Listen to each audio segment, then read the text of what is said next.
একদিন মুসা নবী মুসা আলাইসাল্লাম সরাসরি আল্লাহকে প্রশ্ন করছেন যে আল্লাহ, আপনি সব থেকে বেশি খুশি যেদিন থাকেন বা যে সময় থাকেন তো সেদিন কি ভালোবাসেন? তার প্রতি উত্তরে আল্লাহ পাক রাব্বুল আলামিন এবং সৃষ্টিকর্তা পাক পরওয়ারদিগারে আলাম রহমতের ভান্ডার যিনি, উনি এক কথায় উত্তর দিলেন, মুসা, আমি যখন খুব খুশি থাকি বা যখন খুশি হই, নিজেকে যখন খুবই খুশি মনে করি, তখন আমি কিন্তু সারা পৃথিবীতে বৃষ্টি বর্ষণ করি। আজকে দেখুন, বৃষ্টি কারোই পছন্দ নয়, বেশিরভাগ মানুষেরই মনে হয় বৃষ্টি পছন্দ নয়। আপনারা ভালো করে জানেন, বৃষ্টি আসলে দূর সালা, বৃষ্টি চলে আসলো, সবার কাছে একটা যেন ঝামেলা হয়ে পড়ে। যাই হোক, তারপরে দ্বিতীয় প্রশ্ন মুসা আলাইহিস সালাম আবার দ্বিতীয় প্রশ্ন করছেন যে আল্লাহ, আপনি এর পরেও যখন এর থেকেও বেশি খুশি হন তখন আপনি কি করেন বা কোন জিনিসটাকে ভালোবাসেন? আবার তার প্রতি উত্তরে আল্লাহ পাক বলছেন যে যখন এর পরেও যখন আমি এর থেকে বেশি যখন খুশি থাকি,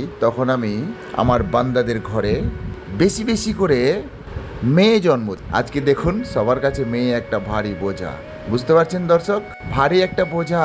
দেখুন, এই দুটোই জিনিস কিন্তু আল্লাহর বিনা অর্ডারে বা আল্লাহর বিনা হুকুমে কিন্তু হয় না। যেটা আল্লাহ ভালোবাসেন সেটা আমাদেরকে ভালোবাসতে হবে। এর তৃতীয় প্রশ্ন, আবার মুসা আলাইহিস সালাম তৃতীয় প্রশ্ন করছেন আল্লাহ পাককে যে আল্লাহ, আপনি যখন এর থেকেও বেশি খুশি থাকেন তখন কি করেন? আবার তার প্রতি উত্তরে আল্লাহ পাক বলছেন যে আমি যখন তার থেকেও বেশি খুশি থাকি তখন আমি মানুষের বাড়িতে বা আমার প্রিয় বান্দাদের বাড়িতে মেহমান পাঠিয়ে দিই। মেহমান মানে বুঝলেন তো, কুটুম। এবার এখন বর্তমান সময় বা বর্তমান আপডেট সময় যেটা চলে যাচ্ছে, এখানে দেখছি আমরা যে কখনোই কুটুমদেরকে কেউ ভালোবাসে না। বেশিরভাগই কিন্তু কুটুমকে ভারী মনে করে। যদি কারো বাড়িতে একটা বা দুটা কুটুম চলে যায়, তাহলে তো মনে হচ্ছে যে আমার বাড়িতে শালা বোঝা চলে আসলো। তো যাই হোক দর্শক, ভালো লাগলে শেয়ার করবেন। ছোট্ট একটা রিকোয়েস্ট আপনাদের কাছে, সাবস্ক্রাইব করতে অবশ্যই ভুলবেন না, লাইক দিয়ে ফলো করবেন। পরবর্তী ভিডিওতে আবার দেখা হবে। সবাই ভালো থাকবেন, সুস্থ থাকবেন।